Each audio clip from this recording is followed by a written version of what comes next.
Hi everyone. Last ಕ್ಲಾಸಲ್ಲಿ 16 ಪ್ರಾಬ್ಲಮ್ಸ್ವರೆಗೂ solve ಮಾಡಿದ್ವಿ. ಸೊ ಇವತ್ತು ಕಂಟಿನ್ಯೂ ಮಾಡೋಣ.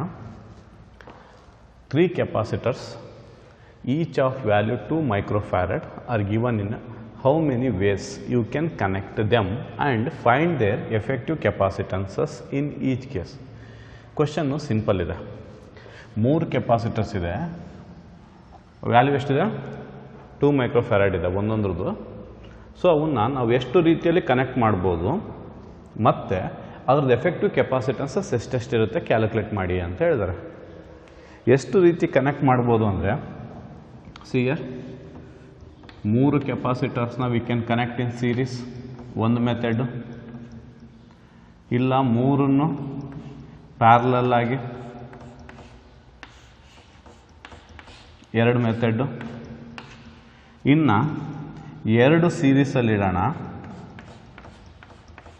ಒಂದನ್ನು ಪ್ಯಾರಲಲ್ಲಾಗಿ ಕೊಡ್ಬೋದು, ಇದೊಂದು ಮೆಥಡು.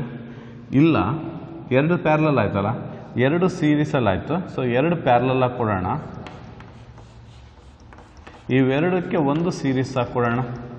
ಸೊ ಇದು ಬಿಟ್ಟು ನಾವು ಹಿಂದೆ ಮುಂದೆ ಮಾಡ್ಕೋಬೋದೇ ಹೊರತು ಇವು 4 ಕಾಂಬಿನೇಷನ್ ಬಿಟ್ಟು ಮತ್ತೇನು ಬರೋದಿಲ್ಲ. ಅರ್ಥ ಆಯ್ತಲ್ಲ? ಸೊ ಹಾಗಾಗಿ ಎಷ್ಟು ಮೆಥಡ್ ಇದೆ? 4 ಮೆಥಡ್ಸ್ ಆರ್ ದೇರ್. ಸೊ ಹಾಗಾದರೆ 1 by 1 ಡಿಸ್ಕಸ್ ಮಾಡ್ತಾ ಹೋಗೋಣ. C1 is equal to C2 is equal to C3. ಎಲ್ಲದ್ರದ್ದು ವ್ಯಾಲ್ಯೂ ಸೇಮೇ, 2 ಮೈಕ್ರೋಫ್ಯಾರಡ್. ಮೈಕ್ರೋ ಅಂದರೆ ಎಷ್ಟು? 10⁻⁻⁶. So first method, all are in series. Series combination ಕೊಡೋಣ, 1 2 3. ಸೊ ಎ ಅಂತ ಬಿ ಅಂತ ಕೊಡೋಣ. So what is the effective capacitance across A and B? ಇದನ್ನು calculate ಮಾಡಬೇಕು. C1 C2 C3. Series method ಅಂತ ಹೇಳಿದ್ರೆ 1/CS is equal to 1/C1 plus 1/C2 plus 1/C3. So that is 1/CS is equal to 1/2 microfarad, 1/2 microfarad, 1/2 microfarad. So ಇದನ್ನು ನಾವೇನಂತ ಬರೀಬೋದು? 3/2 microfarad ಅಂತ ಬರೀಬೋದು. ಅಂದರೆ 1/CS is equal to 3/2. So ಅಲ್ಲಿಗೆ ಎಷ್ಟಾಯಿತು? ಅಥವಾ CS is equal to 2/3 microfarad. 2/3ನ divide ಮಾಡಿದ್ರೆ 0.66 microfarad. ಕ್ಲಿಯರಾ? ಇದು ಒಂದು ಮೆಥಡ್ ಆಯಿತು. ಇನ್ನು ಸೆಕೆಂಡ್ ಮೆಥಡಿಗೆ ಬರೋಣ. ಏನು? All are connected in parallel combination. All are connected in parallel combination. ಯಾವ combination? Parallel combination. So parallel ಕಾಂಬಿನೇಷನಲ್ಲಿದೆ ಅಂದರೆ diagram 1 micro capacitor, 2 3 capacitors are connected in parallel, C1 C2 C3. So CP is equal to parallel formula ಏನು? C1 plus C2 plus C3. So CP is equal to 2 microfarad plus 2 microfarad plus 2 microfarad. ಎಲ್ಲ ನಾ unit same ಇರೋದ್ರಿಂದ ನಾನು ಅದು ಬರೀತಲ್ಲ microfarad ಅನ್ನೋದಷ್ಟೇ. CP is equal to 6 microfarad. Simple ಆಗಿದೆ, ಇದು ಏನು ತಲೆನೋವಾಗಿಲ್ಲ. ಬಟ್ ಈಗ ಥರ್ಡ್ ಮೆಥಡ್ಗೆ ಬರೋಣ. So 2 are in series and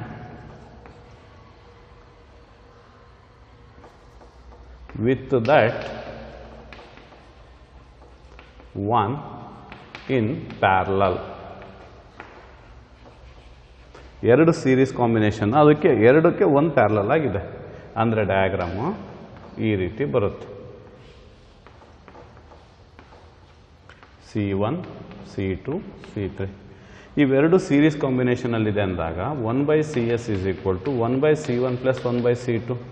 that is 1/CS is equal to 1/2 plus 1/2. 1/CS is equal to 2/2 ಅಂದರೆ 1 ಬಂತು. 1 by CS is equal to 1, CS is equal to 1 microfarad. Reverse ಮಾಡಿದರೂ ಕೂಡ 1 ಬರುತ್ತೆ. CS 1 microfarad ಆಯಿತು. ಈಗ ಇವೆರಡು ಸೇರಿ CS ಬಂತು, ಇದು C3. ಈಗ ಅವೆರಡು ಸೇರಿ CS ಬಂದಿರೋದು C3 ಏನಾಗುತ್ತೆ, ಪ್ಯಾರಲಲ್ ಆಗುತ್ತೆ. ನಾವು CS and C3 are in parallel. Parallel ಅಂತಾಗ CP is equal to CS plus C3. CP is equal to CS 1 ಬಂತು, C3 2 microfarad, CP is equal to 3 microfarad. ಅಂದರೆ net capacitor in this combination is 3 microfarad. ಇನ್ನು fourth ಮೆಥಡ್ಗೆ ಬರೋಣ. 2 are in series ಆಯ್ತಲ್ಲ, ಈಗ 2 are in parallel with that 1 in series. So ಹಾಗಾದರೆ ಕಾಂಬಿನೇಷನ್ನು ಎರಡು ಕೆಪಾಸಿಟರ್ ಪ್ಯಾರಲಲ್ ಕನೆಕ್ಟ್ ಮಾಡಿ ಇದಕ್ಕೆ ಒಂದು ಸೀರೀಸಲ್ಲಿ ಕೊಟ್ಟಾಗ, so what is the effective capacitance C1, C2, C3. CP is equal to ಇವೆರಡು ಪ್ಯಾರಲಲ್ ಆಗಿದೆ, C1 plus C2. CP is equal to 2 plus 2 ಅಂದರೆ 4 microfarad ಆಯಿತು. ಇವೆರಡು ಸೇರಿ ಕಾಂಬಿನೇಷನ್ ಎಫೆಕ್ಟಿವ್ ಕೆಪಾಸಿಟನ್ಸ್ ಎಷ್ಟು ಬಂತು, 4 microfarad. ಈ 4 microfarad ಇದ್ರ ಜೊತೆಗೆ C3 ಜೊತೆಗೆ ಸೀರೀಸಲ್ಲಿ ಆಗುತ್ತೆ.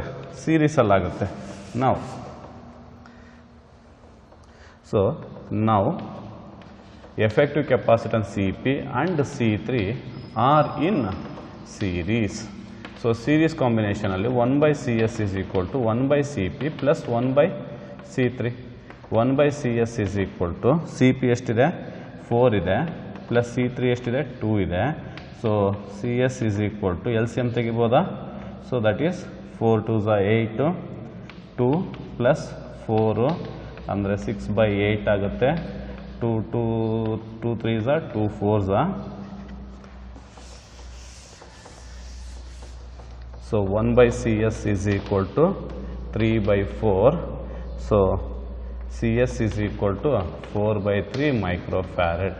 Simplify ಮಾಡಿದರೆ 1.33 microfarad. This is the effective capacitance across this combination. Clear? Simple ಆಗಿದೆ. ಅವು 4 ಮೆಥಡ್ ಬರೋದು, ಮತ್ತೆ ಬೇರೆ ಯಾವುದೋ ಮೆಥಡಲ್ಲಿ ಬರೋದಿಲ್ಲ. ಮೊನ್ನೆಯಿಂದ ನಾನು ಕಾಂಬಿನೇಷನ್ಸಲ್ಲಿ ಡಿಫ್ರೆಂಟ್ ಕಾಂಬಿನೇಷನ್ಸ್ ಎಲ್ಲ ಹೇಳ್ತಾ ಇದ್ದೀನಿ. ಸೊ ಅದನ್ನು ಸ್ವಲ್ಪ ಫಾಲೋ ಮಾಡಿ. ಈ ಪ್ರಾಬ್ಲಮ್ ನೋಡಿರಿ. Find the effective capacitances across A and B in the following figure. ಒಂದು ಫಿಗರ್ ಕೊಟ್ಟಿದ್ದಾರೆ, ಸರ್ಕ್ಯೂಟ್ ಡಯಾಗ್ರಾಮ್ ಅಂತ ಹೇಳ್ತೀವಿ. ಈ ಸರ್ಕ್ಯೂಟ್ ಡಯಾಗ್ರಾಮಲ್ಲಿ ಅಬ್ಸರ್ವ್ ಮಾಡಿ, ದೇರ್ ಆರ್ 6 ಕೆಪಾಸಿಟರ್ಸ್. 1 2 3 4 5 6 ಹೌದಾ. ಇವೆಲ್ಲವಕ್ಕೂ ಒಂದೊಂದು ವ್ಯಾಲ್ಯೂ ಕೊಟ್ಟಿದ್ದಾನೆ. ಇದನ್ನು C1 3 microfarad, C2 4 microfarad, C3 1 microfarad, C4 2 microfarad, C5 7 microfarad, C6 3 microfarad. So what is the effective capacitance across these? ಅಂದರೆ A and B ನಡುವೆ ಇರುವಂಥ ಎಫೆಕ್ಟಿವ್ ಕೆಪಾಸಿಟನ್ಸಸ್. ಫಸ್ಟ್ ಅಬ್ಸರ್ವ್ ಮಾಡಿ, ಒಂದೇ ಸರಿ ನಾವು ಇದನ್ನು ಸಿಂಪ್ಲಿಫೈ ಮಾಡೋಕ್ಕಲ್ಲ, ಸ್ಟೆಪ್ ಬೈ ಸ್ಟೆಪ್ ಹೋಗೋಣ. ಇಲ್ಲಿ C1 C2 C3 ಇವು ಮೂರು ನೋಡಿ ಸೀರೀಸಲ್ಲಿದೆ. ಒಂದು ಸೈಡ್ ಒಂದು ಕನೆಕ್ಟ್ ಆಗಿದೆ, ಇದರಿಂದ ಬಂದು ಇದಕ್ಕೆ ಕನೆಕ್ಟ್ ಆಗಿದೆ. ಅಂದರೆ ಇವು ಮೂರು ಕೂಡ ಏನಾಯಿತು, ಸೀರೀಸ್ ಕಾಂಬಿನೇಷನಲ್ಲಿ ಆಯಿತು. ಇವು ಮೂರನ್ನು ಸೀರೀಸ್ ಕಾಂಬಿನೇಷನಲ್ಲಿ ಕ್ಯಾಲ್ಕುಲೇಟ್ ಮಾಡಿಕೊಂಡು ಒಂದು ಎಫೆಕ್ಟಿವ್ ಕೆಪಾಸಿಟನ್ಸ್ ಬರುತ್ತೆ. ಆ ಒಂದು ಬಂದಿರೋದನ್ನ ನಾವು ಒಂದು ಬರ್ಕೊಳ್ಳೋಣ. ಅವಾಗ ಏನಾಗುತ್ತೆ ಅದು ಮುಂದಿನ ಹೇಳ್ತಾ ಹೋಗ್ತೀನಿ. ನಾವು from the circuit diagram C1 and C2, C1, C2 and C3 are in series. ಈ ಸೀರೀಸಲ್ಲಿದೆ ಅಂದಾಗ 1 by CS is equal to 1 by C1 plus 1 by C2 plus 1 by C3. ಎಲ್ಲದು ಮೈಕ್ರೋಫ್ಯಾರಡಲ್ಲೇ ಇದೆ. ಸೊ ಹಂಗಾಗಿ ನಾವು ಪವರ್ಸ್ನ ಬರ್ಕೊಳ್ಳೋ ಅವಶ್ಯಕತೆ ಇಲ್ಲ, ಕೊನೆ ಮೈಕ್ರೋಫ್ಯಾರಡಲ್ಲೇ ಇಟ್ಬಿಡ್ಬೋದು. ಇನ್ ಕೇಸ್ ಇಲ್ಲಿ ಮೈಕ್ರೋಫ್ಯಾರಡ್ ಇದ್ದು, ಇಲ್ಲಿ ನ್ಯಾನೋ ಇತ್ತು, ಪಿಕೋ ಚೇಂಜ್ ಇತ್ತು ಅಂದರೆ ಅವಾಗ ನಾವು ಪವರ್ಸ್ನ ಕೂಡ ಹಾಕ್ಕೊಳ್ಳೇಬೇಕಾಗಿತ್ತು. ನೆನಪಲ್ಲಿರಲಿ.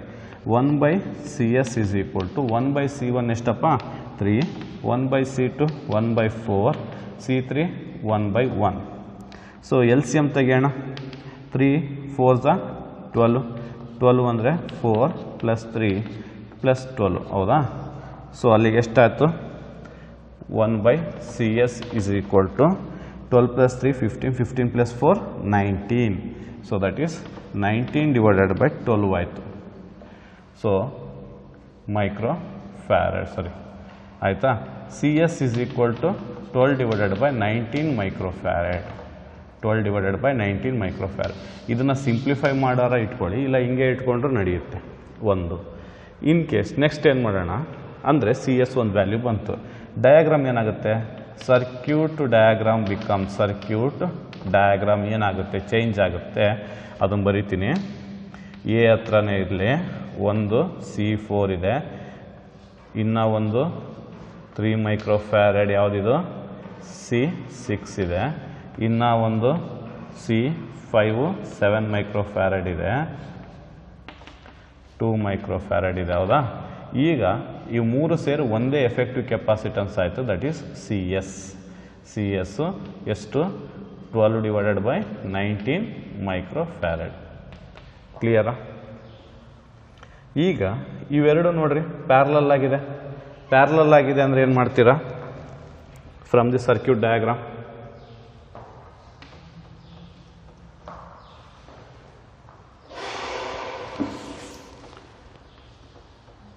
ಫ್ರಮ್ ದಿ ಸರ್ಕ್ಯೂಟ್ ಡಯಾಗ್ರಾಮ್ ಏನಾಗುತ್ತೆ, C6 and CS are in parallel. Parallel ಆಗಿರೋದ್ರಿಂದ CP is equal to C6 plus CS ಮಾಡೋಣ. CP is equal to C6 ಎಷ್ಟಿದೆಪ್ಪ 3 microfarad plus CS 12 by 19. So 19 3s 57 ಕರೆಕ್ಟಾ, plus 12 divided by 19 ಎಷ್ಟಾಯಿತು 69 divided by 19. So CP value ಎಷ್ಟಾಯಿತು, CP value 69 divided by 19 microfarad ಆಯಿತು. ಕ್ಲಿಯರಾ. So next ಇವೆರಡು ಸೇರಿ ಒಂದೇ capacitor ಬಂತು. ಸರ್ಕ್ಯೂಟ್ ಡಯಾಗ್ರಾಮ್ ಏನಾಯಿತು, ಚೇಂಜ್ ಆಯಿತು. Circuit diagram once again change ಆಯಿತು. ಏನಾಯಿತು, ದಟ್ ಈಸ್ C4 2 ಮೈಕ್ರೋಫ್ಯಾರಡ್, ಇವು ನೋಡ್ರಿ C6 ಇದೆರಡು ಸೇರಿ ಒಂದೇ ಆಯಿತು. ಅದನ್ನು ಇಲ್ಲಿ ಬರಿತೀನಿ. CP is equal to 69 divided by 19 microfarad. ಈಗ C5 ಎಷ್ಟು 7 ಮೈಕ್ರೋಫ್ಯಾರಡ್ ಇದೆ ಅಕ್ರಾಸ್ A ಆ್ಯಂಡ್ B. ಈಗ ನೋಡ್ರಿ C4 CP ಮತ್ತು C5 ಪ್ಯಾರಲಲ್ ಆಗಿದೆ, ಸಾರಿ ಸೀರೀಸ್ ಆಗಿದೆ, ಸೈಡ್ ಬೈ ಸೈಡ್ ಕನೆಕ್ಟ್ ಆಗಿದೆ. ಈಗೇನಾಯಿತು,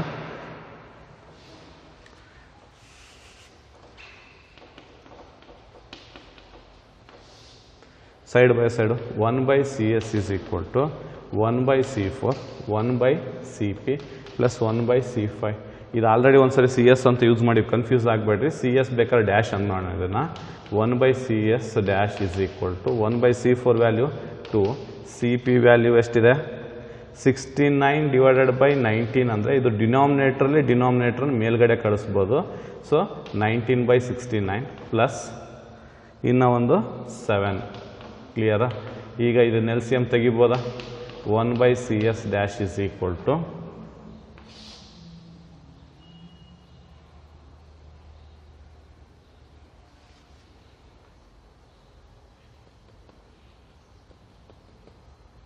ಕ್ಯಾಲ್ಸಿ ಇದೆಲ್ಲ.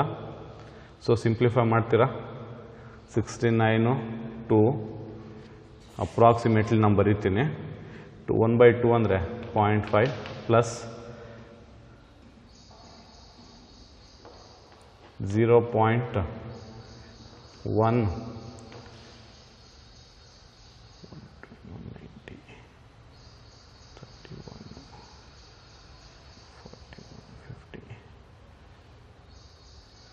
500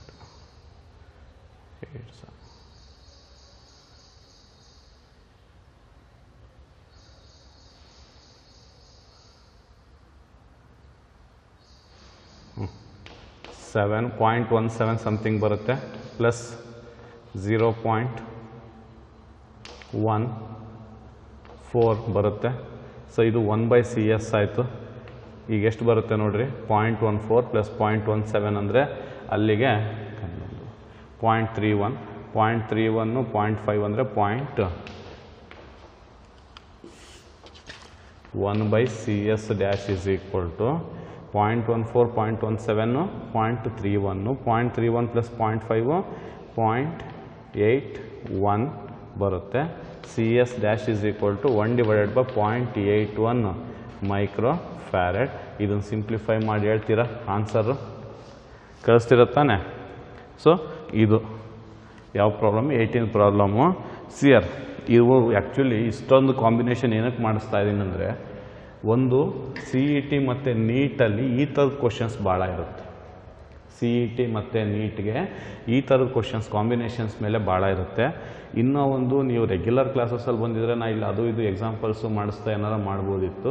ಸೊ ಹಾಗಾಗಿ ಬಟ್ ಇಲ್ಲಿ ನಂಬರ್ ಆಫ್ ನ್ಯೂಮರಿಕಲ್ಸ್ ಜಾಸ್ತಿ ಆಗ್ತಾರೋ ಉದ್ದೇಶ ಇಷ್ಟೇ. ನಿಮಗೆ ಕಾಂಪಿಟೇಟಿವ್ ಎಕ್ಸಾಮ್ಸಿಗೆ ಕೂಡ ಯು ಶುಡ್ ಬಿ ಪ್ರಿಪೇರ್, ನೀವು ಪ್ರಿಪೇರ್ ಆಗಲೇಬೇಕು. ಅರ್ಥ ಆಯ್ತಲ್ಲ, ಅದಕ್ಕೋಸ್ಕರ ಇಷ್ಟೊಂದು ನಂಬರ್ ಆಫ್ ಪ್ರಾಬ್ಲಮ್ಸ್ನ ಸಾಲ್ವ್ ಮಾಡಿಸ್ತಾ ಇದ್ದೀನಿ. ಸೊ ಅದನ್ನು ಮಾಡ್ತೀರಾ, ಆನ್ಸರ್ ಮಾಡಿ ನನಗೆ ಮೆಸೇಜ್ ಮಾಡ್ತೀರಲ್ಲ. ಸೊ ನೆಕ್ಸ್ಟ್ ಪ್ರಾಬ್ಲಮ್ಗೆ ಹೋಗೋಣ. ಸೊ ನೆಕ್ಸ್ಟ್ ಪ್ರಾಬ್ಲಮ್ ಬಂದು ನೆಕ್ಸ್ಟ್ ಪ್ರಾಬ್ಲಮ್ ಬಂದು A 12 picofarad capacitor is connected to a 50 volts battery. How much electrostatic energy is stored in it? So ಒಂದು ಕೆಪಾಸಿಟರ್ ಇದೆ, ಎಷ್ಟಿದೆ 12 picofarad. ಅದನ್ನು ಒಂದು ಬ್ಯಾಟ್ರಿಗೆ ಕನೆಕ್ಟ್ ಮಾಡಿದ್ದಾರೆ. ಎಷ್ಟು ಬ್ಯಾಟ್ರಿಗೆ? 50 volts ಇದೆ ಬ್ಯಾಟ್ರಿದು ಔಟ್ಪುಟ್ಟು. ಹಾಗಾದರೆ ಎಷ್ಟು ಎನರ್ಜಿ ಸ್ಟೋರ್ ಆಗಿದೆ? ನಿಮಗೆ ಒಂದು ಡೆರಿವೇಷನ್ ಮಾಡಿಸಿದ್ದೆ ನಾನು, energy stored in a capacitor. ಅಲ್ಲಿ ಎನರ್ಜಿ ಸ್ಟೋರ್ಡ್ಗೆ 3 ಡಿಫ್ರೆಂಟ್ ಈಕ್ವೇಷನ್ಸ್ ಬರುತ್ತೆ ಅಂತ ಹೇಳಿದೆ. ಅಂದರೆ ಒಂದೇ ಬರುತ್ತೆ, ಅದನ್ನು we can write in different forms ಅಂತೇಳಿ, in terms of charge and potential, in terms of charge and capacitors and in terms of capacitance and potential ಅಂತೇಳಿ 3 ಫಾರ್ಮುಲಾನು ಬರ್ಸಿದ್ದೆ. ಡೆರಿವೇಷನ್ ಬರುತ್ತೆ ಫೈನಲಿ ಹಾಫ್ ಇಂಟು CV². ಅದನ್ನು QVಗೆ ಹೆಂಗೆ ಚೇಂಜ್ ಮಾಡ್ಕೊಳ್ಳೋದು, C value substitute ಮಾಡಿದ್ರೆ ಏನಾಗುತ್ತೆ, V ವ್ಯಾಲ್ಯೂ ಸಬ್ಸ್ಟಿಟ್ಯೂಟ್ ಮಾಡಿದ್ರೆ ಏನಾಗುತ್ತೆ ಅಂತೇಳಿ 3 ಡಿಫ್ರೆಂಟ್ ಫಾರ್ಮ್ಸಲ್ಲಿ ಈಕ್ವೇಷನ್ಸ್ ಬರ್ಸಿದ್ದೆ. ಈಗ ನಮಗೆ ಗಿವನ್ ಡಾಟಾದಲ್ಲಿ ಏನು ಕೊಟ್ಟಿದ್ದಾರೆ, ಕೆಪಾಸಿಟನ್ಸ್ ಕೊಟ್ಟಿದ್ದಾರೆ 12 picofarad. ಪಿಕೋ ಅಂದರೆ ಎಷ್ಟಪ್ಪ, 12 × 10⁻⁻12 ಫ್ಯಾರೆಡ್. ಆ್ಯಂಡ್ ಪೊಟೆನ್ಷಿಯಲ್ ಕೊಟ್ಟಿದ್ದಾರೆ ಎಷ್ಟು, 50 volts. ಅಂದರೆ CV ವ್ಯಾಲ್ಯೂ ಕೊಟ್ಟಿದ್ದಾರೆ. ಈಗ ನೀವು ಎನರ್ಜಿನ ಕ್ಯಾಲ್ಕುಲೇಟ್ ಮಾಡಬೇಕು. CV ವ್ಯಾಲ್ಯೂ ಕೊಟ್ಟಿದ್ದಾರೆ. ಸೊ ಎನರ್ಜಿ, ಪೊಟೆನ್ಷಿಯಲ್ ಎನರ್ಜಿನ ಯಾವಾಗಲೂ ನಾವು U ಅಲ್ಲೇ ರೆಪ್ರೆಸೆಂಟ್ ಮಾಡ್ತೀವಿ. ಹಾಗಾದರೆ U is equal to formula half into CV² ಬರೀಬೋದಾ? ಇದೇ ತಾನೇ ನಾವು ಡೆರೈವ್ ಮಾಡಿದ್ದು. ಇನ್ ಕೇಸು ನಮಗೆ ಗೊತ್ತೇ ಇದೆ C is equal to Q/V ಅಂತೇಳಿ, ಹೌದಾ? ಆದರೆ Q is equal to CV. ಇದನ್ನು ಸಬ್ಸ್ಟಿಟ್ಯೂಟ್ ಮಾಡಿದ್ರೆ, C ವ್ಯಾಲ್ಯೂನ ಸಬ್ಸ್ಟಿಟ್ಯೂಟ್ ಮಾಡಿದ್ರೆ in terms of Q and V ಬರುತ್ತೆ. V ವ್ಯಾಲ್ಯೂ ಬೇಕಿದ್ರೆ ಬರೀಬೋದು Q and C, ಅವಾಗ in terms of Q and C ಅಲ್ಲಿ ಬರುತ್ತೆ. ಅರ್ಥ ಆಗ್ತಾ ಇದೆಯಾ? ಸೊ ಡಿಫ್ರೆಂಟ್ ಫಾರ್ಮ್ಸಲ್ಲಿ ಬರೀಬೋದು. ಸೊ ಈಗ ನಮಗೆ ಬೇಕಾಗಿರೋದು ಇದೊಂದೇ formula, half into CV². So that is half. C ಅಂದರೆ ವ್ಯಾಲ್ಯೂ ಎಷ್ಟು, 12 × 10⁻⁻12 ಇಂಟು V ವ್ಯಾಲ್ಯೂ ಎಷ್ಟಿದೆ, 50² ಇದೆ, ಮರಿಬೇಡಿ. ಸೊ 2 1s 2 6 ಅಂದರೆ 6 × 10⁻⁻12 ಇಂಟು 50 ಅಂದರೆ 5 5s 25, 2500 ಆಯಿತು. ಇದನ್ನು ಬೇಕಿದ್ರೆ ನೀವು ಇನ್ ಟರ್ಮ್ಸ್ ಆಫ್ ಮಲ್ಟಿಪ್ಲಿಕೇಶನ್ಗೆ ಈಸಿ ಆಗಲಿ ಅನ್ನೋ ಉದ್ದೇಶಕ್ಕೆ ಕ್ಯಾಲ್ಸಿದ ನಿಮ್ಮ ಹತ್ರ ಮಾಡಿಡಿ. ನಾನೇನು ಮಾಡ್ತೀನಿ, ಸಿಂಪ್ಲಿಫೈ ಮಾಡ್ಕೊಳ್ಳೋಕ್ಕೋಸ್ಕರ 2500ನ 2.5 × 1000 ಮಾಡಿದೆ. 2.5 × 1000 ಅಂದರೆ 2500 ಬರುತ್ತೆ. 1000ನ ನಾನೇನು ಮಾಡಿದ್ದೀನಿ, 10⁻³ ಅಂತ ಬರ್ಕೊಂಡೆ. ಈಗ 2.5 × 6 ಮಲ್ಟಿಪ್ಲೈ ಮಾಡೋಕ್ಕೆ ಈಸಿ ಆಗುತ್ತೆ.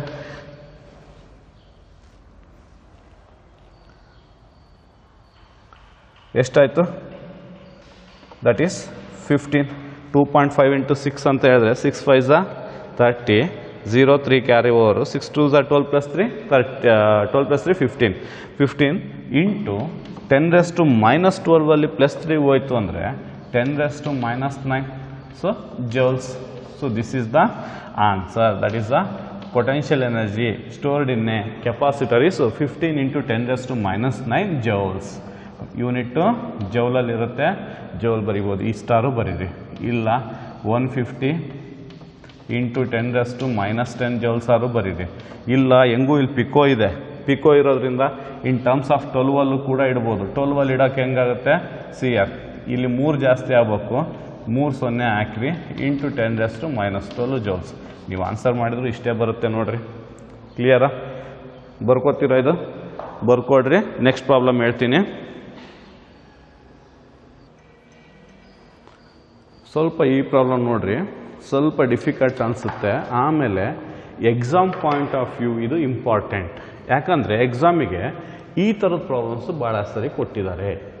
Okay, see here simple question. Actually ಇದು ಕಾನ್ಸೆಪ್ಟ್ ಬೇಸ್ಡ್ ಇರುತ್ತೆ, ಕಾನ್ಸೆಪ್ಟ್ನ ಅರ್ಥ ಮಾಡ್ಕೋಬೇಕಷ್ಟೇ. 600 ಪಿಕೋಫ್ಯಾರಡ್ ಒಂದು ಕೆಪಾಸಿಟರ್ ಇದೆ, is charged by a 200 volt supply. ಇದನ್ನು ಚಾರ್ಜ್ ಮಾಡಿದ್ದಾರೆ ಯಾವುದರಿಂದ? ಬ್ಯಾಟ್ರಿಗೆ. ಎಷ್ಟಿದೆ? 200 ವೋಲ್ಟ್ ಸಪ್ಲೈಯಿಂದ. It is then disconnected. ಆ ಬ್ಯಾಟ್ರಿನ ತೆಗೆದಾದ್ಮೇಲೆ ಸಿಯರ್ ಫ್ರಮ್ ದ ಸಪ್ಲೈಟ್ ಮಾಡಿದ್ರು and is connected to another 600 picofarad capacitor. First ಕೊಟ್ಟಿದ್ದಂಥ ಬ್ಯಾಟ್ರಿನ ತೆಗೆದುಬಿಟ್ಟು ಅಲ್ಲಿ ಮತ್ತೊಂದು ಕೆಪಾಸಿಟರ್ ಕೊಡ್ತಾರೆ, ಅದು ಅನ್ಚಾರ್ಜ್ಡ್ ಅಂತ ಹೇಳ್ತಾರೆ. Is connected to 600 picofarad capacitor. How much electrostatic energy is lost in this process? See here first ಕೆಪಾಸಿಟರಲ್ಲಿ ಬ್ಯಾಟ್ರಿ ಇತ್ತು, ಚಾರ್ಜ್ ಆಯಿತು, ಅಲ್ಲಿ ಪೊಟೆನ್ಷಿಯಲ್ ಇತ್ತು, ಎಲ್ಲ ಇತ್ತು, ಅಲ್ಲಿ ಎನರ್ಜಿ ಸ್ಟೋರ್ ಆಗಿತ್ತು. ಈಗೇನು ಮಾಡ್ತಾ ಇದ್ದೀವಿ? ಫಸ್ಟ್ ಒನ್ನನ್ನು ಬ್ಯಾಟ್ರಿನ ತೆಗೆದು ಅಲ್ಲಿ ಇನ್ನೊಂದು ಕೆಪಾಸಿಟರ್ ಕನೆಕ್ಟ್ ಮಾಡಿದ್ವಿ. ಆ ಕೆಪಾಸಿಟರ್ ಕನೆಕ್ಟ್ ಮಾಡಿದ ತಕ್ಷಣ ಆಲ್ರೆಡಿ ಚಾರ್ಜ್ ಆಗಿತ್ತಲ್ಲ ಕೆಪಾಸಿಟರ್, ಅದರಲ್ಲಿ ಸ್ವಲ್ಪ ಮಟ್ಟ ಎನರ್ಜಿ ಅಥವಾ ಚಾರ್ಜಸ್ ಫ್ಲೋ ಆಯಿತು, ಈ ಕೆಪಾಸಿಟ್ರಿಗೆ ಬಂತು. ಓಕೆ, ಇದಕ್ಕೆ ಬಂದ ಮೇಲೆ ಅಲ್ಲಿ ಎನರ್ಜಿ ಚೇಂಜ್ ಆಯಿತು, ಯಾಕಂದರೆ ಅದರಿಂದ ಈ ಕಡೆ ಬಂತು ತಾನೆ. ಸೊ ಇದು ಚಾರ್ಜ್ ಆಗ್ತಾ ಇದೆ, ಸೊ ಅಲ್ಲಿ ಎನರ್ಜಿ ಲಾಸ್ ಆಗುತ್ತೆ. ಹಾಗಾದರೆ ಎನರ್ಜಿ ಎಷ್ಟು ಲಾಸ್ ಆಯಿತು ಅಂತ ಕೇಳಿದ್ದಾರೆ. ಸಿಂಪಲ್ ಕ್ವೆಶನ್, ಅರ್ಥ ಇದಲ್ಲ? ಸೊ ಫಸ್ಟ್ ನಾವೇನು ಮಾಡಬೇಕು? ಫಸ್ಟು ಅದೊಂದೇ ಕೆಪಾಸಿಟರ್ ಇದ್ದಾಗ ಎನರ್ಜಿ ಎಷ್ಟಿತ್ತು ಅಂತ ಕ್ಯಾಲ್ಕುಲೇಟ್ ಮಾಡ್ಕೊಳ್ಳೋಣ. ಆಯಿತಾ? ಅದಾದಮೇಲೆ ನಾವು ಆಲ್ರೆಡಿ ಚಾರ್ಜ್ ಮಾಡಿದ್ವಿ, ಅಲ್ಲೊಂದಿಷ್ಟು ಚಾರ್ಜಸ್ ಇತ್ತು. ಓಕೆ, ನಾವು ಈಗ ಬ್ಯಾಟ್ರಿನ ತೆಗೆದ ಮೇಲೆ ಹೊಸ ಕೆಪಾಸಿಟರ್ ಕೊಟ್ಟಿವಿ, ಅಲ್ಲಿರೋ ಚಾರ್ಜಸ್ಸೇ ಸ್ವಲ್ಪ ಮಟ್ಟಿಗೆ ಫ್ಲೋ ಆಗಿ ಕೆಳಗಡೆ ಬಂತು. ಹೌದಾ? ಅದು ಚಾರ್ಜಸ್ ಬಂದಿರೋದ್ರಿಂದ ಅಲ್ಲೂ ಪೊಟೆನ್ಷಿಯಲ್ ಡೆವಲಪ್ ಆಯಿತು. ಸೊ ಎಷ್ಟಾಯಿತು? ಫಸ್ಟ್ ಕಾಮನ್ ಪೊಟೆನ್ಷಿಯಲ್ ತಗೊಂಡು ಕ್ಯಾಲ್ಕುಲೇಟ್ ಮಾಡ್ಕೊಳ್ಳೋಣ. ಓಕೆ, ಸ್ವಲ್ಪ ಕಷ್ಟ ಅನಿಸುತ್ತೆ. ಫಸ್ಟು C1 600 ಪಿಕೋಫ್ಯಾರಡ್ ಅಂದರೆ 600 ಇಂಟು ಪಿಕೋ ಅಂದರೆ ಎಷ್ಟು? -12 farad. Charged potential V1 is equal to 200 volts.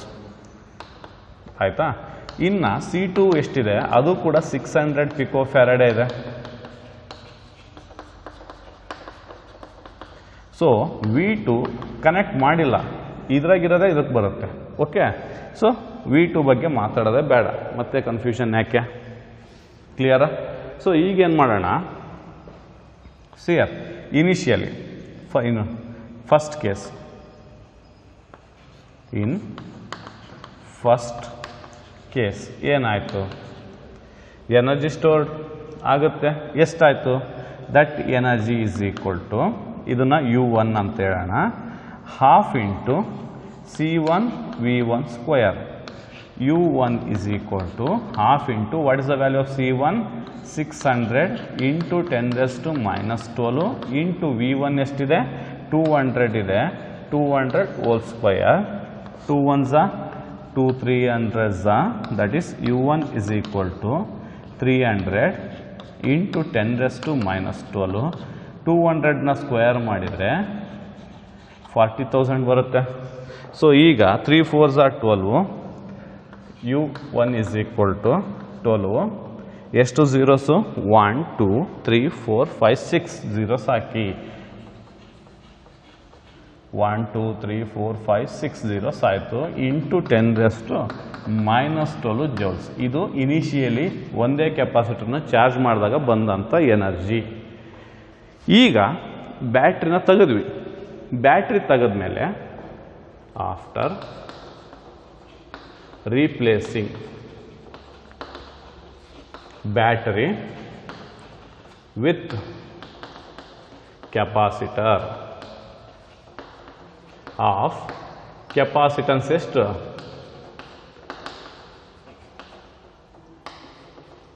600 ಪಿಕೋಫ್ಯಾರಡ್. Replace ಮಾಡಿದಾಗ ಏನಾಯಿತು? ಬ್ಯಾಟ್ರಿನ ತೆಗೆದು ಕೆಪಾಸಿಟನ್ಸ್ ಮಾಡಿದ್ವಿ. ಸೊ ಅವಾಗ ಚಾರ್ಜ್ ಎಷ್ಟಿತ್ತು? ಇಲ್ಲ ಫಸ್ಟೇ ಚಾರ್ಜ್ ಕ್ಯಾಲ್ಕುಲೇಟ್ ಮಾಡೋಣ. ಈಸಿ ಆಗುತ್ತೆ.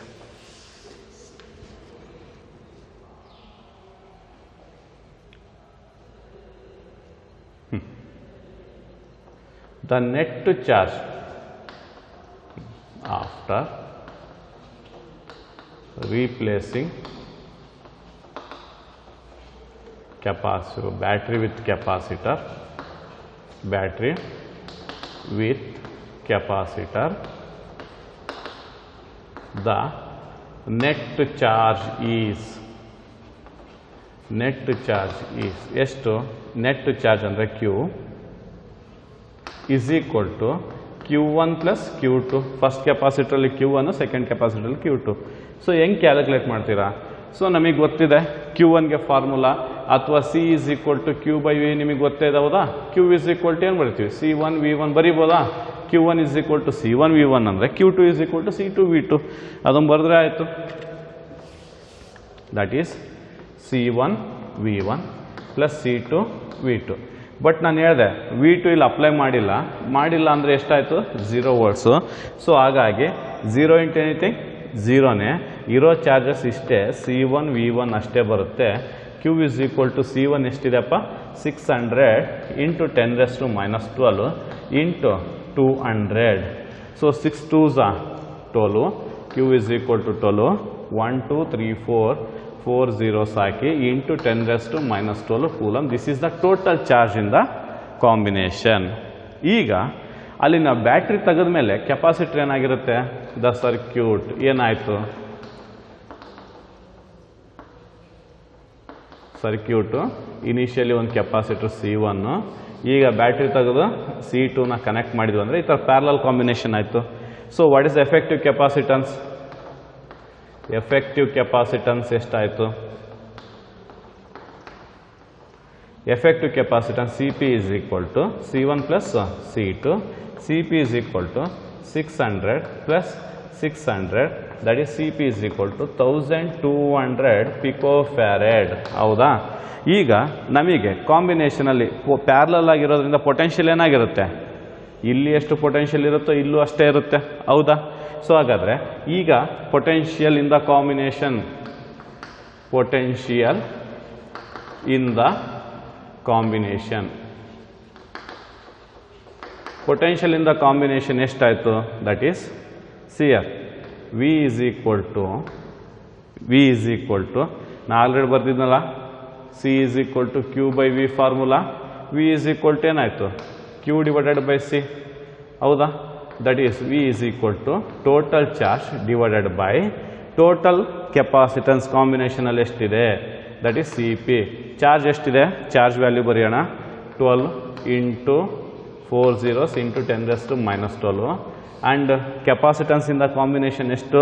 12 00 ಇಂಟು 10⁻⁻12. ಈ 10⁻⁻12 10⁻⁻12 ಕ್ಯಾನ್ಸಲ್ಲು, ಈ 2 0 cancel.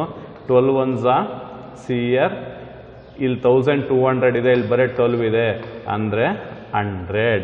V is equal to ಕಾಂಬಿನೇಷನಲ್ಲಿ ಎಷ್ಟಾಯಿತು? 100 volts ಆಯಿತು. ಕಾಂಬಿನೇಷನಲ್ಲಿ ಎಷ್ಟು ಪೊಟೆನ್ಷಿಯಲ್ ಆಯಿತು? 100 volts. ಈಗ ನಾನು ಇದನ್ನೆಲ್ಲ ಯಾಕೆ ಕನೆಕ್ಟ್ ಮಾಡಿದೆ, ಕ್ಯಾಲ್ಕುಲೇಟ್ ಮಾಡಿದೆ ಅಂದರೆ ಕಾಂಬಿನೇಷನಲ್ಲಿ ಚಾರ್ಜ್ ಗೊತ್ತಾಯಿತು, ಪೊಟೆನ್ಷಿಯಲ್ ಗೊತ್ತಾಯಿತು. ಹಾಗಾದರೆ ಕಾಂಬಿನೇಷನ್ ಎನರ್ಜಿ ಎಷ್ಟಿದೆ ಕ್ಯಾಲ್ಕುಲೇಟ್ ಮಾಡಿ. Combination energy okay. ಇನಿಷಿಯಲಿ ನಮ್ಗೆ ಇದ್ರದ್ದು ಅಷ್ಟೇ ಎನರ್ಜಿ ಗೊತ್ತಿತ್ತು, ಈಗ ಕಾಂಬಿನೇಷನ್ ಎನರ್ಜಿ ಗೊತ್ತಾಗುತ್ತೆ. ಇನಿಷಿಯಲ್ ಎನರ್ಜಿ ಒಳಗಡೆ ಕಾಂಬಿನೇಷನ್ ಎನರ್ಜಿನ ಮೈನಸ್ ಮಾಡಿದರೆ ಅಲ್ಲಿ ಒಂದು ಡಿಫ್ರೆನ್ಸ್ ಇರುತ್ತಲ್ಲ, that is the loss in, ಅಂದರೆ ಅಷ್ಟು ಕಡಿಮೆ ಆಯಿತು. ಯಾಕಂದರೆ ಇಲ್ಲಿಂದ ಇಲ್ಲಿಗೆ ಶೇರ್ ಆದರೂ ಸೇಮ್ ಇರಬೇಕಾಯ್ತು, ಲಾಸ್ ಆಗಿರೋದಕ್ಕೆ ಇಲ್ಲಿ ಕಡಿಮೆ ಬರ್ತಾ ಇದೆ ಕಾಂಬಿನೇಷನಲ್ಲಿ. So then the total energy in the combination, ಅಲ್ಲಿ U1 ಕ್ಯಾಲ್ಕುಲೇಟ್ ಮಾಡಿದ್ವಾ, ಟೋಟಲ್ ಎನರ್ಜಿ U ಅಂತ ಕ್ಯಾಲ್ಕುಲೇಟ್ ಮಾಡ್ಬೋದಾ? U is equal to half into effective capacitance into effective potential. That is U is equal to half into CP value ಎಷ್ಟಿದೆ? 1200 into 10⁻⁻12. V ಎಷ್ಟಿದೆ? 100 ಇದೆ, 100 whole square ಇದೆ. 2 1s 2 6 ಅಂದರೆ 1200 cancel ಆದರೆ ಎಷ್ಟು ಬರುತ್ತೆ? 600 ಬಂತು. ಸೊ ನಾ ಆ ಕಡೆ ರಬ್ ಮಾಡಲಲ್ಲ, ಗಿವನ್ ಡಾಟಾ ರಬ್ ಮಾಡಿರ್ತೀನಿ.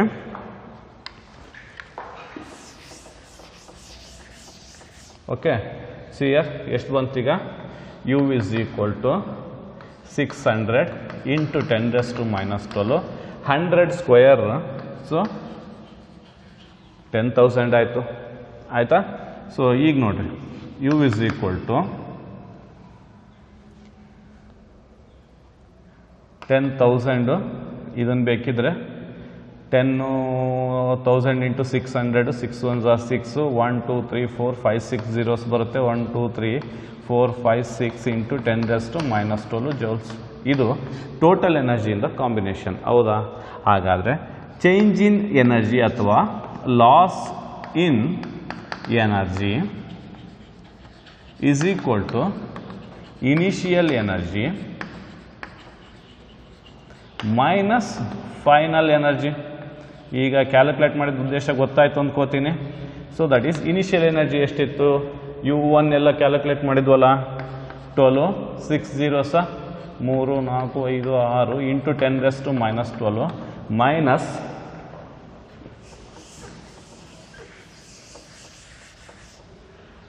ಮೈನಸ್ ಇದೆಷ್ಟಿತ್ತು final energy 6 zeros into 10⁻12. So 12 into 60 minus ಅಂದರೆ ಅಲ್ಲಿಗೆ ಮತ್ತೆ ಉಳಿಯೋದು 6 into 6 zeros into 10⁻12 joules. This is the loss in energy. So ಇಷ್ಟು ಲಾಸ್ ಆಯಿತು ಅಂದರೆ ಅರ್ಧಕ್ಕರ್ಧ ಲಾಸ್ ಆಯಿತು. ಇರೋ ಎನರ್ಜಿಲಿ ಅರ್ಧ ಇತ್ಲಾಗ ಶಿಫ್ಟ್ ಆಯಿತು, ಇನ್ನು ಅರ್ಧ ಲಾಸ್ ಆಗಿದೆ ಅಂತ ಅರ್ಥ. ಕ್ಲಿಯರಾ. ಸೊ ಲಾಸ್ ಇನ್ ಎನರ್ಜಿ ಗೊತ್ತಾಯ್ತಲ್ಲ. ಇಂದ ಕಾಂಬಿನೇಷನ್ ಕನೆಕ್ಟ್ ಮಾಡಿದ್ದಕ್ಕೆ ಬ್ಯಾಟ್ರಿ ತೆಗೆದು ಕಾಂಬಿನೇಷನ್ ಕನೆಕ್ಟ್ ಮಾಡಿದ್ದಕ್ಕೆ ಎಷ್ಟು ಲಾಸ್ ಆಯಿತು ಇಷ್ಟು. ಇದನ್ನು ಬೇಕಿದ್ರೆ ಸಿಂಪ್ಲಿಫೈ ಮಾಡ್ಬೋದು. 1 2 3 4 6 1 2 3 4 5 6 ಇದರಲ್ಲಿ 6 ಕಡಿಮೆ ಮಾಡಿರಿ 10⁻6 joules. ಇಷ್ಟು ಲಾಸ್ ಆಯಿತು. ಕ್ಲಿಯರ್ ಅಲ್ಲ. ಸೊ ಬರ್ಕೊಡ್ತೀರಾ.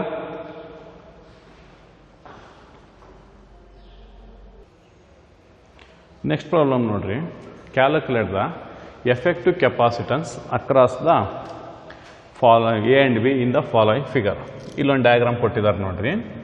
ಎ ಹತ್ರ ಸ್ಟಾರ್ಟ್ ಆಗಿದೆ. ಇಲ್ಲಿ ಒಂದು ಕೆಪಾಸಿಟರ್ ಫಸ್ಟ್ ಸೀರೀಸಲ್ಲಿ 3 ಬರ್ಕೊಳ್ಳಿ. 6 ಮೈಕ್ರೋಫ್ಯಾರಡ್ 20 ಮೈಕ್ರೋಫ್ಯಾರಡ್ 6 ಮೈಕ್ರೋಫ್ಯಾರಡ್ ಈಗ ಪಾಯಿಂಟ್ ಬಿ.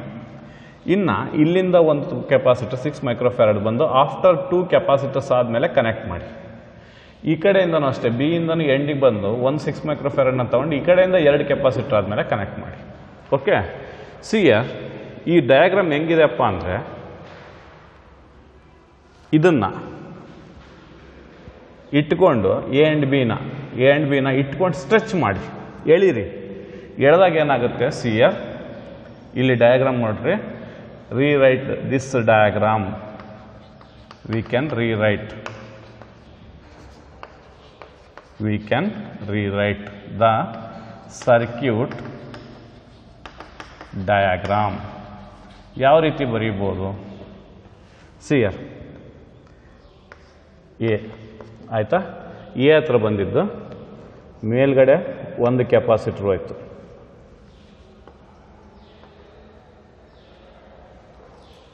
ಓಕೆ ಇದಕ್ಕೊಂದು ನೇಮ್ ಕೊಡೋಣ ಬೇಕಿದ್ರೆ ನಿಮಗೆ ಈಸಿ ಆಗಲಿ ಅನ್ನೋ ಉದ್ದೇಶಕ್ಕೆ. ಪಿ ಕ್ಯೂ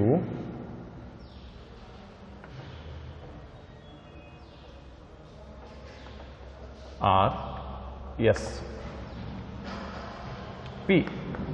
ಪಿ ಹತ್ರ ನೋಡ್ರಿ 2 ಕೆಪಾಸಿಟರ್ ಹೋಗಿದೆ. ಯಾವುದು C1 C2. C1 ಈ ಕಡೆ ಕೊಟ್ಟೆ, ಪಿ ಇಂದನೇ ಕೆಳಗಡೆ C2 ಕೊಟ್ಟೆ. ಓಕೆ ಇನ್ನು ಇದನ್ನು C5 ಅನ್ನೋಣ, C3 C4. ಓಕೆ ಈಗ ಈ ಪಾಯಿಂಟ್ ಬಿ ಹತ್ರ ಯಾವುದಿದೆ ಎಸ್ ಇದೆ. ಎಸ್ ಹತ್ರ ನೋಡ್ರಿ ಒಂದು ಕೆಪಾಸಿಟರ್ ಹೋಗಿ ಆರ್ ಹತ್ರ ಜಾಯಿನ್ ಆಗಿದೆ, ಇನ್ನೊಂದು capacitor C3. So C4 CS ಇಲ್ಲಿ ನೋಡ್ರಿ ಈ ಪಾಯಿಂಟಲ್ಲಿ ಪಿ ಇಲ್ಲ ಆಯ್ತಲ್ಲ. ಪಿ ಆಗಿದ್ದು ಕ್ಯೂ ಇಲ್ಲಿ ಬರುತ್ತೆ, ಇಲ್ಲಿ ಆರ್. ಓಕೆ ಪಿ ಇಂದ ಆರ್ಗೆ 1 ಹೋಯ್ತು, ಪಿ ಇಂದ ಕ್ಯೂಗೆ 1 ಹೋಯ್ತು ಆಯ್ತಾ. ಇನ್ನು ಎಸ್ ಇಂದ ಆರ್ಗೆ 1 ಹೋಗಬೇಕು ಕೆಪಾಸಿಟರ್, ಆ್ಯಂಡ್ ಎಸ್ ಇಂದ ಕ್ಯೂ ನಡುವೆ 1 ಬರಬೇಕು. ಸೊ ಬಂತು. ಕ್ಲಿಯರ್? ಇಲ್ಲಿ ಯಾವುದು ಕೆಪಾಸಿಟರು C3, ಇಲ್ಲಿ ಯಾವುದು C4. ಇನ್ನು ಮಿಡ್ಲಲ್ಲಿ C5 ಇದೆ ನೋಡ್ರಿ, R ಇಂದ Q ನಡುವೆ ಬರುತ್ತೆ. ಕ್ಲಿಯರ್ ಇದು? ಈ ಡಯಾಗ್ರಾಮ್ ಹಿಂಗೆ ಬರ್ಕೋಬೋದಾ? See here C1 6 microfarad, C4 6 microfarad, C3 6 microfarad, C2 6 microfarad. ಇವೆಲ್ಲ ಕಡೆ ಸೇಮ್ ಪೊಟೆನ್ಷಿಯಲ್ ಚಾರ್ಜ್ ಇರೋ ಅಂದರೆ ಕೆಪಾಸಿಟನ್ಸ್ ಇರೋದ್ರಿಂದ ಇಲ್ಲಿ ಪೊಟೆನ್ಷಿಯಲ್ ಎಲ್ಲ ಕಡೆ ಸೇಮ್ ಇದೆ. ಪೊಟೆನ್ಷಿಯಲ್ ಎಲ್ಲ ಕಡೆ ಸೇಮ್ ಇರೋದ್ರಿಂದ ಈ ಪಾಯಿಂಟ್ ಹತ್ರ ಪೊಟೆನ್ಷಿಯಲ್ ಎಷ್ಟಿರುತ್ತೋ ಈ ಪಾಯಿಂಟ್ ಹತ್ರನೂ ಪೊಟೆನ್ಷಿಯಲ್ ಸೇಮ್ ಇರುತ್ತೆ. ಸೊ ಹಾಗಾಗಿ ಇಲ್ಲಿ ಯಾವುದೇ ರೀತಿಯಾಗಿ ಚಾರ್ಜು ಫ್ಲೋ ಆಗಲ್ಲ. ಯಾವುದೇ ರೀತಿಯಾಗಿ ಚಾರ್ಜು ಯಾವ ಡೈರೆಕ್ಷನಲ್ಲಿ ಕೂಡ ಫ್ಲೋ ಆಗಲ್ಲ. ಅರ್ಥ ಆಯ್ತಾ? ಸೊ ಸ್ವಲ್ಪ ಅರ್ಥ ಮಾಡ್ಕೊಡ್ರಿ. ಇಲ್ಲೆಲ್ಲ ಕಡೆ ಕೆಪಾಸಿಟರ್ ಸೇಮ್ ಇದೆ, ಕೆಪಾಸಿಟನ್ಸ್ ಸೇಮ್ ಇರೋದ್ರಿಂದ ಪೊಟೆನ್ಷಿಯಲ್ ಏನಾಗಿರುತ್ತೆ? ಸೇಮ್ ಆಗಿರುತ್ತೆ. ಪೊಟೆನ್ಷಿಯಲ್ ಸೇಮ್ ಇರೋದ್ರಿಂದ ಇಲ್ಲಿ ಚಾರ್ಜಸ್ ಫ್ಲೋ ಆಗಲ್ಲ. ಚಾರ್ಜಸ್ ಫ್ಲೋ ಇಲ್ಲ ಅಂದರೆ ಕರೆಂಟ್ ಫ್ಲೋ ಇಲ್ಲ. ಕರೆಂಟ್ ಫ್ಲೋ ಇಲ್ಲ ಅಂದರೆ ಇಲ್ಲಿ ಯಾವುದೇ ರೀತಿ ಚಾರ್ಜ್ ಆಗಲ್ಲ, ಕೆಪಾಸಿಟನ್ಸ್ ಚಾರ್ಜ್ ಆಗಲ್ಲ. ಕೆಪಾಸಿಟನ್ಸ್ ಚಾರ್ಜ್ ಆಗಲ್ಲ ಅಂದರೆ ಈ ಕೆಪಾಸಿಟನ್ಸ್ ಇದ್ದರೂ ಒಂದೇ, ಇಲ್ಲದೆ ಇದ್ದರೂ ಒಂದೇ. ಸೊ ಇದನ್ನು ನೆಗ್ಲೆಕ್ಟ್ ಮಾಡ್ತೀವಿ ಅಂತ ಅರ್ಥ. We are neglecting this capacitor. ಅರ್ಥ ಮಾಡ್ಕೊಳ್ರಿ. ಎಲ್ಲ ಕಡೆನೂ ಸೇಮ್ ಇದೆ, ಕೆಪಾಸಿಟನ್ಸ್ ಸೇಮ್ ಇದೆ. ಇನ್ ಕೇಸ್ ಅವ್ರ ಕೆಪಾಸಿಟನ್ಸ್ ಬಗ್ಗೆ ಮಾತಾಡಿಲ್ಲ, ಚಾರ್ಜ್ ಸೇಮ್ ಇತ್ತಾ, ಪೊಟೆನ್ಷಿಯಲ್ ಸೇಮ್ ಇರಲೇಬೇಕು. ಪೊಟೆನ್ಷಿಯಲ್ ಸೇಮ್ ಇತ್ತಾ, ಇಲ್ಲಿ ಯಾವುದೇ ರೀತಿ ಕರೆಂಟ್ ಫ್ಲೋ ಆಗಲ್ಲ. ಕರೆಂಟ್ ಫ್ಲೋ ಆಗಿಲ್ಲ ಅಂದರೆ ಈ ಕೆಪಾಸಿಟರಲ್ಲಿ ಚಾರ್ಜ್ ಇರೋಲ್ಲ, ಸೊ ಚಾರ್ಜ್ ಆಗಲ್ಲ. ಚಾರ್ಜ್ ಆಗಲ್ಲ ಅಂದಮೇಲೆ ಕೆಪಾಸಿಟರ್ ಇದ್ರೂ ಲೆಕ್ಕ ಇಲ್ಲ, ಇಲ್ಲದೇ ಇದ್ರೂ ಲೆಕ್ಕ ಇಲ್ಲ. ಸೊ ಹೀಗಾಗಿ ಇದನ್ನು ನೆಗ್ಲೆಕ್ಟ್ ಮಾಡ್ತೀವಿ.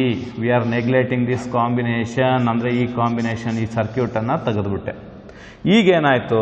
ಸಿಯರ್ ಇಲ್ಲಿಂದ ಬಂದಿದ್ದು ಇವೆರಡು, ಹೌದಾ? ಇವೆರಡು ನೋಡ್ರಿ, C1 ಮತ್ತು C4 ಸೀರೀಸ್ ಅಲ್ಲಿ ಸೈಡ್ ಬೈ ಸೈಡ್, ಇದರಿಂದ ಬಂದು ಹಿಂಗೆ ಕನೆಕ್ಟ್ ಆಯಿತು, ಇದರಿಂದ ಬಂದು ಇದು ಕನೆಕ್ಟ್. ಅಂದರೆ ಇವೆರಡು ಸೀರೀಸ್ ಕಾಂಬಿನೇಷನ್, ಇವೆರಡು ಸೀರೀಸ್ ಕಾಂಬಿನೇಷನ್. ಸೊ ಈ ಸೀರೀಸ್ ಕಾಂಬಿನೇಷನ್ನ ಕ್ಯಾಲ್ಕುಲೇಟ್ ಮಾಡೋಣ. So 1/CS1 is equal to dash 1/C1 plus 1/C4. 1/CS dash is equal to 1/C1 6 plus 1/6, that is 2/6. 1/CS dash, CS dash is equal to 6/2, 2 1s are 2 3s are, CS dash is equal to 3 microfarad. ಇನ್ನು ಕೆಳಗಡೆ ಬರೋಣ. 1/CS double dash is equal to 1/C2 plus 1/C3. So 1/CS double dash is equal to 1/6 plus 1/6. ಇದು ಕೂಡ simplify ಮಾಡಿದರೆ ಎಷ್ಟು ಬರುತ್ತೆ? 1/CS double dash is equal to 2/6, CS double dash is equal to 6/2, 3, CS double dash is equal to 3 microfarad. ಈಗ ಇವೆರಡು ಸೇರಿ effective capacitance ಏನಾಯಿತು? ಮೇಲ್ಗಡೆ ಅವೆರಡರಿಂದ ಒಂದು ಬಂತು, ಕೆಳಗಡೆ ಎರಡು ಕೆಪಾಸಿಟರಿಂದ ಒಂದು ಬಂತು. So A B CS dash CS double dash. So that is ಈಗೇನಾಯ್ತು? ಇವೆರಡು ಪ್ಯಾರಲಲ್ ಆಗಿದೆ. CP is equal to CS dash plus CS double dash. CP is equal to CS dash ಎಷ್ಟು? 3 plus 3, that is CP is equal to 6 microfarad is the effective capacitance in this combination. See here, ಇದು CET ಮತ್ತು ನೀಟಲ್ಲಿ ಕೇಳುವಂಥ question. CET ಮತ್ತು ನೀಟಲ್ಲಿ ಬರುವಂಥ question. ನಾನು ನಿಮಗೆ explain ಮಾಡೋದಕ್ಕೆ ಎಷ್ಟು ಟೈಮ್ ತೊಗೊಂಡೆ, ಬಟ್ ನಿಮ್ಗೆ ನೋಡಿದ ತಕ್ಷಣ ಅರ್ಥ ಆಗಬೇಕು. ಓ CS ಇವೆರಡು ಸೀರೀಸಲ್ಲಿದೆ, ದಡ್ ಅಂತ ಮಾಡ್ಬೋದಾ? ಇಟ್ ಟೇಕ್ಸ್ ಹಾರ್ಡ್ಲಿ ಒಂದು 15 ಸೆಕೆಂಡ್ಸ್ ಬೇಕಾಗಿಲ್ಲ. ಯಾಕಂದರೆ ಇಲ್ಲಿ ನೋಡಿದ ತಕ್ಷಣ ಗೊತ್ತಾಗುತ್ತೆ. 2/6 ಡೈರೆಕ್ಟಾಗಿ ಬರೆದು ಬಿಡ್ಬೋದು ಆನ್ಸರ್, 3/3 ಅಂತೇಳಿ. ಇಲ್ಲೂ ಒಂದು ಬಂತು ಅಂದಮೇಲೆ ಇನ್ನೊಂದು ರಿಪೀಟ್ ಆಗುತ್ತೆ. ಸೊ ಅದೆರಡು ಪ್ಯಾರಲಲ್ ಆಯಿತು ಅಂದರೆ 1 ಮಿನಿಟ್ ಒಳಗೆ ಸಾಲ್ವ್ ಮಾಡುವಂಥ ಪ್ರಾಬ್ಲಮ್ಮು. ಕ್ಲಿಯರ್ ಆಯ್ದಿಷ್ಟು? ಬರ್ಕೋತೀರಾ? ಬರ್ಕೊಳ್ಳಿ. ನೆಕ್ಸ್ಟ್ ಪ್ರಾಬ್ಲಮ್ಗೆ ಹೋಗೋಣ. ಸೊ ನೆಕ್ಸ್ಟ್ ಪ್ರಾಬ್ಲಮ್ ನೋಡ್ರಿ. The two capacitors of capacitances 6 microfarad and 10 microfarad are charged separately by connecting the 200 volts and 300 volts batteries respectively. After completing the charge, they are disconnected and connected in parallel. What is the new potential difference across the combination? See here, first 6 microfarad ಒಂದು capacitance ಇದೆ, ಇನ್ನೂ ಒಂದು 10 ಮೈಕ್ರೋಫ್ಯಾರಡು. ಅವೆರಡಕ್ಕೂ separate batteries ಇದೆ. ಒಂದು battery output 200 volts ಇದ್ದರೆ ಇನ್ನೊಂದು battery output 300 volts ಇದೆ. ಇವೆರಡು ಸಪ್ರೇಟಾಗಿ ಕನೆಕ್ಟ್ ಮಾಡಿ ಚಾರ್ಜ್ ಮಾಡಿದ್ದಾರೆ. ಸೊ ಚಾರ್ಜ್ ಎಷ್ಟಾಗಿದೆ ಗೊತ್ತಿಲ್ಲ ನಮಗೆ. ಅವೆರಡನ್ನೂ ಏನು ಮಾಡೋಣ, ಡಿಸ್ಕನೆಕ್ಟ್ ಬ್ಯಾಟ್ರೀಸ್ನ ಸಪ್ರೇಟ್ ಮಾಡಿ, ಅವೆರಡು ಕೆಪಾಸಿಟರ್ ಚಾರ್ಜ್ ಆಗಿರುತ್ತೆ ತಾನೆ, ಆ ಚಾರ್ಜ್ ಆಗಿರುವಂಥ ಒಂದು ಕೆಪಾಸಿಟರ್ ಮತ್ತೊಂದು ಕೆಪಾಸಿಟರ್ನ ಪ್ಯಾರಲಲ್ ಕನೆಕ್ಟ್ ಮಾಡಿದಾಗ ಇವೆರಡು ಪ್ಯಾರಲಲ್ ಕಾಂಬಿನೇಷನ್ ಒಂದು ಕಾಮನ್ ಪೊಟೆನ್ಷಿಯಲ್ ಅಂತ ಬರುತ್ತೆ. ಸೊ ಆ ಕಾಮನ್ ಪೊಟೆನ್ಷಿಯಲ್ ಎಷ್ಟು ಅಂತ ಕೇಳಿದ್ದಾರೆ. C1 6 ಮೈಕ್ರೋಫ್ಯಾರಡ್, ಮೈಕ್ರೋ ಅಂದರೆ 10⁻⁻6 farad, C2 10 microfarad, that is 10 × 10⁻⁻6 farad. Battery V1 200 volts and V2 300 volts. ನಿಮಗೆ C1 V1ಗೆ ಕನೆಕ್ಟ್ ಮಾಡಬೇಕು, C2 V2ಗೆ ಕನೆಕ್ಟ್ ಮಾಡಬೇಕು ಅಂತೇಳಿ ಹಿಂಗೆ ಇಲ್ಲಿ ನೋಡ್ರಿ, ಬ್ಯಾಟ್ರೀಸ್ ರೆಸ್ಪೆಕ್ಟಿವ್ಲಿ ಅನ್ನೋ ವರ್ಡ್ ಇತ್ತು ಅಂದರೆ ಇದು ಫಸ್ಟ್ ಇತ್ತಾ, ಇದು ಸೆಕೆಂಡ್ ಹಿಂಗೇನೆ ತೊಗೋಬೇಕು. ಅರ್ಥ ಆಗ್ತಾ ಇಲ್ಲ? ಸೊ ಹಾಗಾದರೆ ಫಸ್ಟ್ ಕೇಸಲ್ಲಿ ಏನು, C1 is connected to the battery ಎಷ್ಟು 200 ವೋಲ್ಟ್ಸ್. ಈಗ ಚಾರ್ಜ್ ಆಗಿರುತ್ತೆ. Q1 is equal to C1 × V1. Q1 is equal to C1 ಎಷ್ಟಿದೆ, 6 × 10⁻12. V1 ಎಷ್ಟಿದೆ, V1 is 200. So Q1 is equal to 6 × 200, that is 1200. 1200 × 10⁻12 coulomb. ಕ್ಲಿಯರಾ? ಈಗ second ಕೇಸಲ್ಲಿ ಏನು, second battery ಅಂದರೆ ಕೆಪಾಸಿಟನ್ಸ್ನ C2ನ is connected to the battery, that is ಎಷ್ಟಿದೆ ಪೊಟೆನ್ಷಿಯಲ್ಲು, V2 ಇದೆ. So Q2 is equal to C2 × V2. Q2 is equal to ಇದು ಕೂಡ ಎಷ್ಟು, 10 ಮೈಕ್ರೋಫ್ಯಾರಡ್ ಇದೆ, 10 × 10⁻⁻6. V2 ಎಷ್ಟಿದೆ, 300 ಇದೆ. So 300, that is Q2 is equal to 10 × 3 30 100 × 10⁻⁻6. ಇಲ್ಲಿ -6 ಬರ್ಕೊಂಡಿದ್ದೀನಿ. ಸೊ ಇಲ್ಲಿ ಮಿಸ್ ಆಗಿ 12 ಆಗಿದೆ. Okay, so -6 coulomb. 3000, ಇಲ್ಲಿ 1200, ಇಲ್ಲಿ Q2 3000 ಬಂತು. ಈಗ ಇವೆರಡು ಬ್ಯಾಟ್ರಿನ ಡಿಸ್ಕನೆಕ್ಟ್ ಮಾಡಿ C1 C2 ಪ್ಯಾರಲಲ್ ಕಾಂಬಿನೇಷನ್ ಮಾಡಿದ್ದೀವಿ. So across this common potential ಬರುತ್ತೆ C1 C2. ಕಾಮನ್ ಪೊಟೆನ್ಷಿಯಲ್, ಯಾಕಂದ್ರೆ ಪ್ಯಾರಲಲ್ ಅಂದಾಗ ಎಲ್ಲ ಕಡೆ ಸೇಮ್ ಇದೆ ಪೊಟೆನ್ಷಿಯಲ್. ಇನಿಷಿಯಲಿ ನಾವು ಒಂದಕ್ಕೆ 200 ಇನ್ನೊಂದಕ್ಕೆ 300 ಕೊಟ್ಟಿವಿ. ಬಟ್ ಕಾಮನ್ ಪೊಟೆನ್ಷಿಯಲ್ ಹೆಂಗೆ ಕ್ಯಾಲ್ಕುಲೇಟ್ ಮಾಡೋದು? Common potential V is equal to Q/C, ನಿಮಗೆ ಗೊತ್ತೇ ಇದೆ. ಸೊ ಅಂದರೆ net charge in the combination divided by the net capacitance in the combination, that is the effective capacitance CP. Q is equal to value ಏನು, ಎರಡರಲ್ಲೂ ಸೇರಿ, that is Q1 + Q2. That is Q is equal to ಒಂದು ಕಡೆ 1200 plus ಇನ್ನೊಂದು ಕಡೆ 3000 into 10⁻⁻6. So ಅಂದರೆ Q is equal to, ನಾನು ಎರಡು ಕಡೆ 10⁻⁻6 ಕಾಮನ್ ಬರ್ತಿದ್ದೀನಿ, 4200 ಇಂಟು 10⁻⁻6 ಕೂಲಮ್. ಇದು ನೆಟ್ ಚಾರ್ಜ್ ಆಯಿತು. ಇನ್ನು CP is equal to ಕಾಂಬಿನೇಷನಲ್ಲಿ C1 + C2. CP is equal to C1 ಬಂದು 6 × 10⁻⁻6 ಪ್ಲಸ್ 10 × 10⁻⁻6 ಬರುತ್ತೆ. CP is equal to 16 × 10⁻⁻6 farad. ಹೌದಾ? ಈಗ common potential is equal to ಎಷ್ಟು ಬರುತ್ತೆ, Q ಎಷ್ಟು value, 4200 into 10⁻⁻6 divided by capacitance CP value ಎಷ್ಟು, 16 × 10⁻⁻6. 10⁻⁻6 -6 ಕ್ಯಾನ್ಸಲ್ಲು, 16 1s 16 2s 32.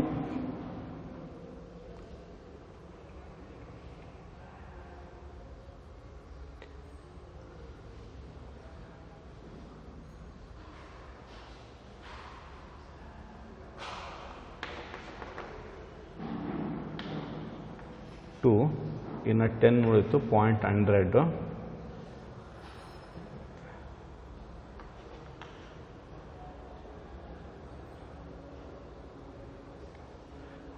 2.6 ವೋಲ್ಟ್ಸ್ ಅಷ್ಟು ಬರುತ್ತೆ. ನೋಡಿರಿ, ಚೆಕ್ ಮಾಡಿರಿ. ಸಾರಿ, 42,000 ಅಲ್ಲ, ಸೊ ಇಂಟು 10⁻². 2600 ಸಮಥಿಂಗ್ ಬರುತ್ತೆ ಇಂಟು ವೋಲ್ಟ್ಸ್.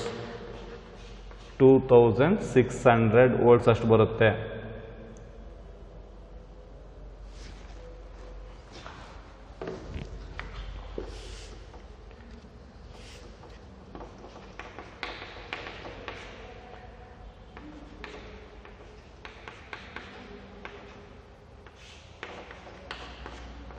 ಸಿಕ್ಸ್ಟೀನ್ 2s 32, 10 100 ಆಯಿತು. 16 6 36 96 ಆಯಿತು. ಮತ್ತು 40 ಅಂದರೆ 16 2s. ಸೊ 100 ಅಂದರೆ 262, ದಟ್ ಈಸ್ 262 ವೋಲ್ಟ್ಸ್. 262 ವೋಲ್ಟ್ಸ್ ಬರುತ್ತೆ ನೋಡಿರಿ, ಅರೌಂಡ್ 262 ವೋಲ್ಟ್ಸ್ ಬರುತ್ತೆ. ಸೊ ಚೆಕ್ ಮಾಡಿ, ಅರೌಂಡ್ ಸ್ವಲ್ಪ ಹೆಚ್ಚು ಕಡಿಮೆ ಆಗ್ಬೋದು, ಫ್ರ್ಯಾಕ್ಷನ್ಸ್ನ ಬಿಟ್ಟಿದ್ದೀನಿ. Okay, so this is the answer. See here, ಇವೆಲ್ಲ ನಿಮಗೆ ಆ್ಯನ್ಯುವಲ್ ಎಕ್ಸಾಮ್ಗೆ ಬರುವಂಥ ಪ್ರಾಬ್ಲಮ್ಸು. ಸ್ವಲ್ಪ ಇವನ್ನ ರಿಪೀಟ್ ಮಾಡಿ, ಇದು ಬಿಟ್ಟು ಬೇರೆ ಬುಕ್ಸಲ್ಲಿ ಬೇರೆ ಪ್ರಾಬ್ಲಮ್ಸ್ ಇದ್ದರೆ ಸಾಲ್ವ್ ಮಾಡಿ. ಕ್ಲಿಯರ್ ಅಲ್ಲ? ಸೊ ಬರ್ಕೊಂಡ್ರ ಇಲ್ಲಿಗೆ? ಸೊ ನ್ಯೂಮರಿಕಲ್ಸ್ ಪಾರ್ಟು ಟೋಟಲ್ ಆಗಿ ಪೊಟೆನ್ಷಿಯಲ್ಲು ಮತ್ತು ಕೆಪಾಸಿಟೆನ್ಸ್ ಇಲ್ಲಿಗೆ ಕ್ಲಾಸ್ ಕಂಪ್ಲೀಟ್ ಆಯಿತು. ಇನ್ನು ನೆಕ್ಸ್ಟ್ ಕ್ಲಾಸಲ್ಲಿ ನಾವು ಕರೆಂಟ್ ಎಲೆಕ್ಟ್ರಿಸಿಟಿನ ಸ್ಟಾರ್ಟ್ ಮಾಡೋಣಂತೆ. Thank you.